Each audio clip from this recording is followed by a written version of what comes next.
I'm currently down here in a boat. It's one of our boats called Orca 3. It's the largest boat of our tinny range. We have two little Savage tinnies in this larger stacer.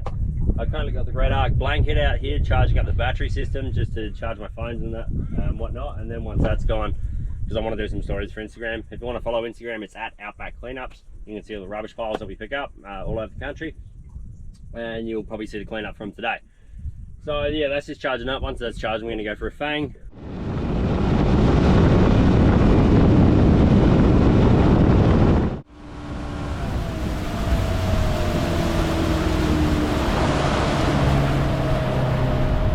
So what I'm going to try and do is sort of get in on that point and then get the sack. Get the Orca sack out and start cleaning it up.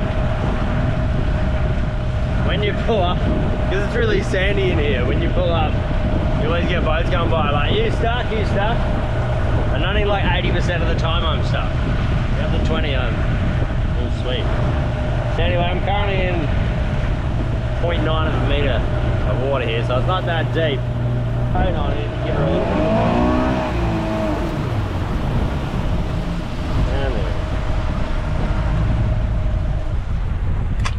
She in, baby. Right, you stay there, boat. Orca sack, Australia.com.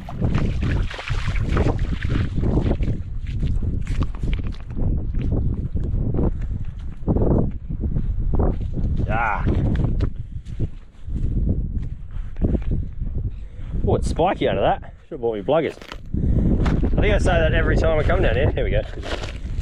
Bit of tape. Oh.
Sleepy lizard in there.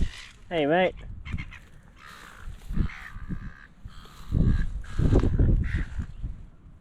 Hey buddy. Usually I'd usually I'd check the ticks on them, but I don't have any tweezers right now and there's no point trying to do it with my hands, so we're pretty good for ticks down here. I'm in the Coorong, which is, they still are them, but they're pretty rare, few and far between. So Stumbies obviously get them a lot more than we do. But yeah, I'm not going to check that one, but usually I would. If any of you guys follow the Instagram, you would have seen it. I found one once with 60 ticks on it. 60! Take this because it's treated pine. The treated pine's got chemicals in it, and also the paint as well. Could be lead paint.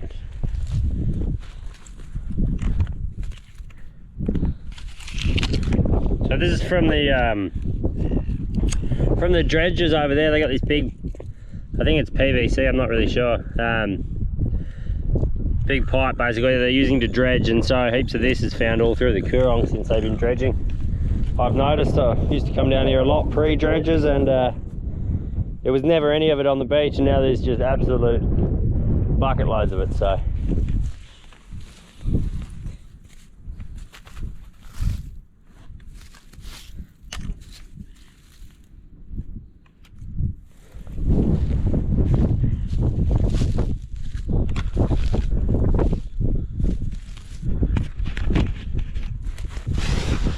this is always just going to break up into really small microplastics and into the food chain, so it's really important that we get it out of here before it breaks up, because plastic breaks up, not down.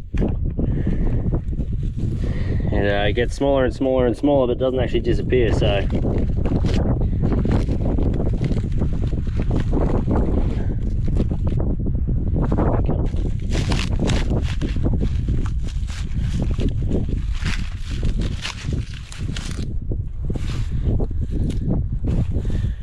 you know, the amount of times we find little crabs tangled in the fishing line and plastic and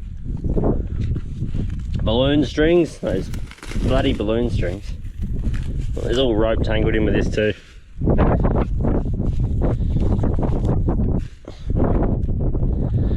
So as you can imagine, it's quite a fiddly job, this.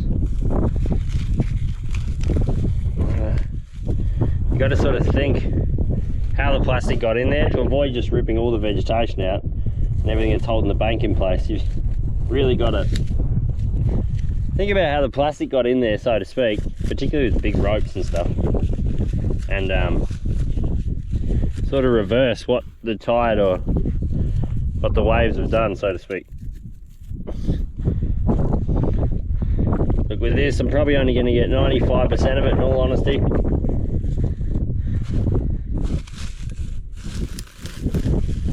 This is the way I sort of do it. You know, I could spend 4 hours on this picking up every little nitty gritty bit, but then I might miss a dozen other big pieces which are going to break up into microplastics too. So I do as much as I can, you know, within a decent time frame. It's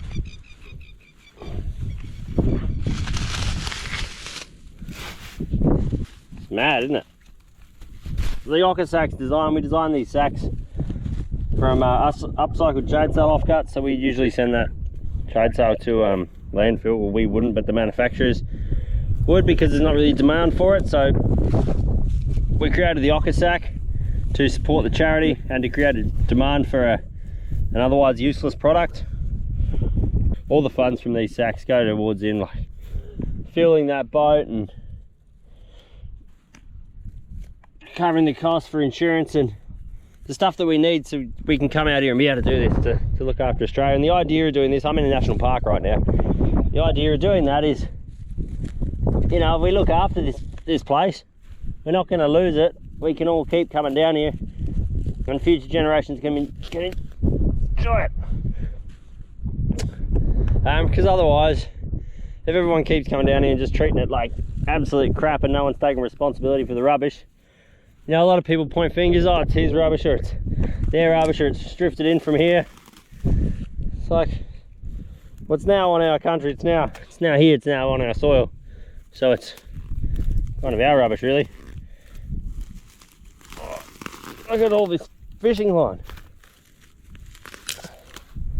Crab tangle for sure. So like that, it's all tangled up. I'm just gonna put the whole lot in the bag, because I'm sure as hell not gonna leave it there. And then at the same time, I'm not going to spend 15 hours picking it apart, so. Oh, but that looks heaps better. Glove! Oh, the universe is trying to tell me something. There's a bit up there too, but I'll just get this little bit blue.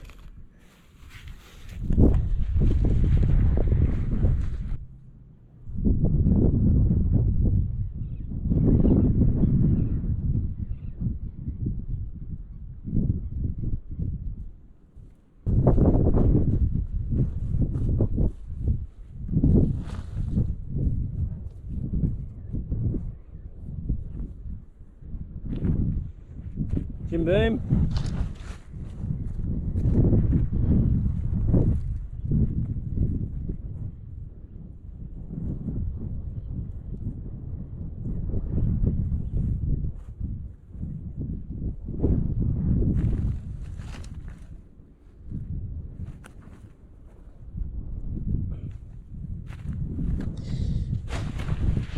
I got my Orca sack here. Guys, the reason I grabbed this piece of wood, see this? Paint. Now it could be bloody marchies. Could be lead paint. I'm not really sure. And then the screws as well. just a hazard, you know, if this wood eventually breaks up or someone decides to pick it up and use it for firewood. Really toxic to burn the paint, and that also leaves the screws on the beach. The amount of nails and screws we pick up on the beach from people burning stuff like pallets is it's phenomenal. So anyway, I'll leave this one just here on the beach because I'm walking up this way and the boat's that way, and it makes no sense to carry it all the way up there and back because it's hardwood. And yeah, let's keep going. Yeah, always good to pick up bits of timber that you see that have like nails in them or paint on them, particularly just in case it's lead paint, or to prevent someone from burning something toxic. And the same with treated pond.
I need a bloody dive step on the back, eh? Whew.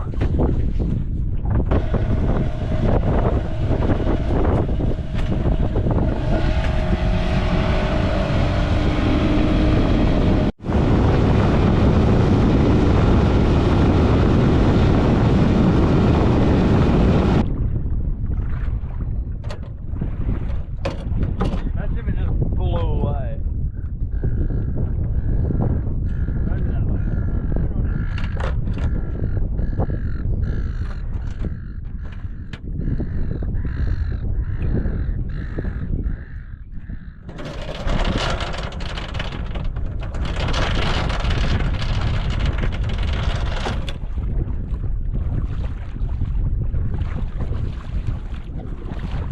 I hit myself in the jaw of the barrel.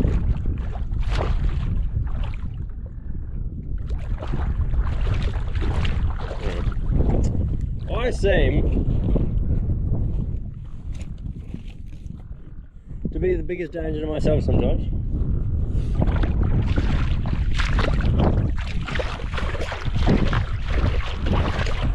There's the pelicans and all the seagulls. Let's go. I was gonna say fly a kite, but there's a hole there. I'm gonna have a kite. Little boat. Jesus, just got deep again. Has all these like puffs of, I suppose they're like a seagrass kind of thing. Got a big slice on my toe. Oh, we're straight on.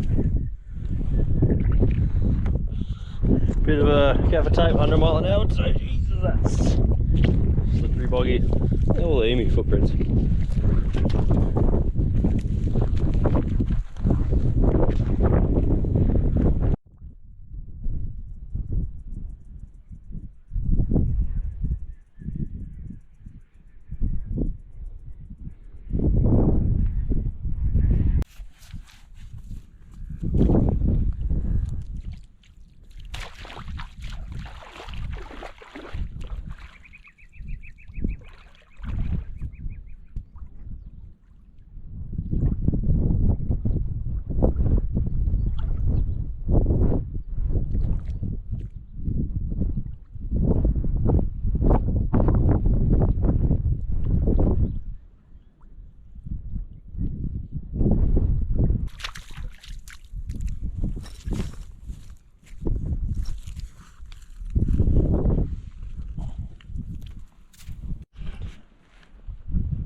Always Corona.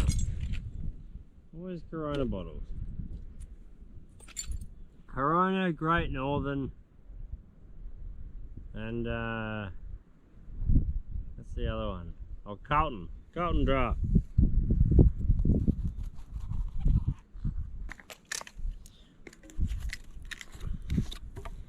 And for the vodka drinks, it's always cruisers. Always bloody cruisers. Carlton Draft.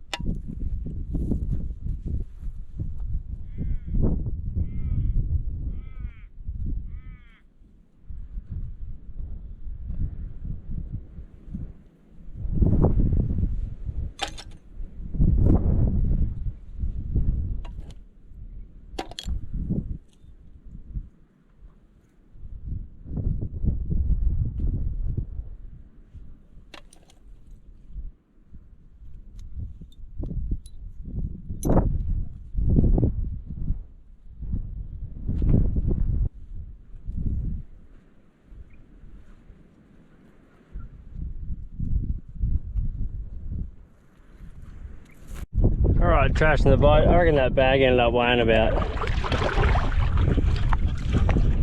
15 kilo, I'd say. That was bloody heavy.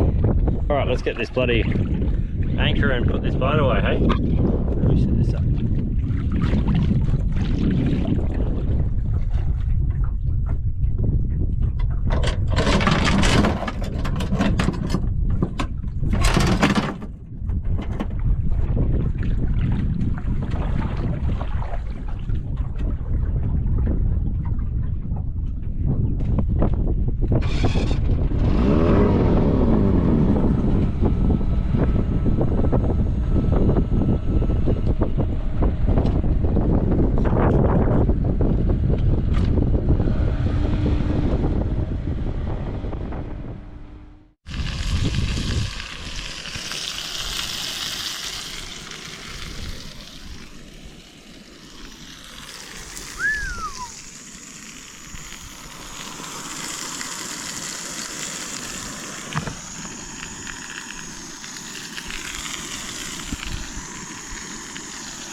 Been doing a clean up all day. It's been good.